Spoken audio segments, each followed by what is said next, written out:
American 3130, go around, turn left in 250, climb maintain 3000. You just heard their air traffic control at the moment. An American Airlines plane collided with a military helicopter. This is the EarthCam video of that accident carrying 64 people aboard. That includes the crew members and passengers in total. And we have just learned here in the past about 15-20 minutes.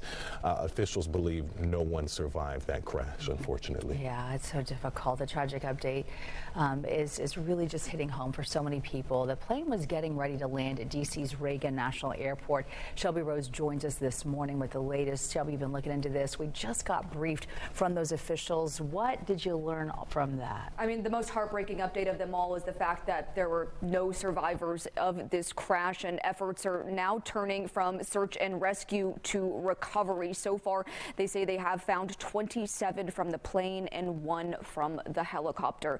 I want you to take a look at this video from around 3 o'clock our time, taken by our sister station in D.C. You can see first responders lined up on both sides as a body covered in an American flag is wheeled into an ambulance. We do know 3 soldiers were aboard a U.S. Army Black Hawk helicopter on a training flight when it collided mid-air with an American Airlines plane coming from Wichita, Kansas around 9 local time.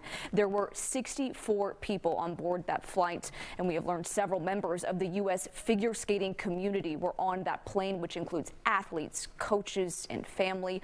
On top of that, there were 2 champion Russian figure skaters on board. According to Russian state media, the couple won the world championship in pairs figure skating in 1994. Now, there's certainly questions about how this even happened, but right now that's still unknown. Officials say the aircraft were in standard flight patterns, which is not unusual for both to be happening at the same time. But we do know one of the plane's black boxes has been recovered. Now, moving forward, these dive teams are now working to find all of the bodies and reunite them with their families. To help explain the task that they have ahead, we are joined with Justin Barber. He is an expert search and rescue diver. Now, Justin, the conditions on the Potomac River, they have been described as dark, cold, windy. How difficult has it been for them in this overnight operation?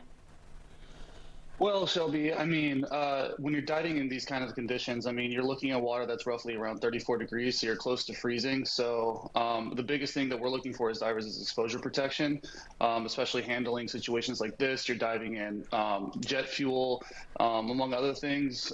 So you want to make sure that you're in the correct exposure, and you want to create and establish where the debris field is and where the actual bulk of the wreck is. From there, you can actually establish what we call grid patterns or search patterns, which we use typically mowing the lawn, which basically just means you're going to establish a direction of heading, and then you're going to track laterally up a little bit and then back and up and back, and that allows you to maximize the amount of search area covered. And when you're doing that, you're in zero visibility in near freezing water. So basically all you're doing is just kind of feeling around the entire area, and you're not able to see pretty much anything at the entire time.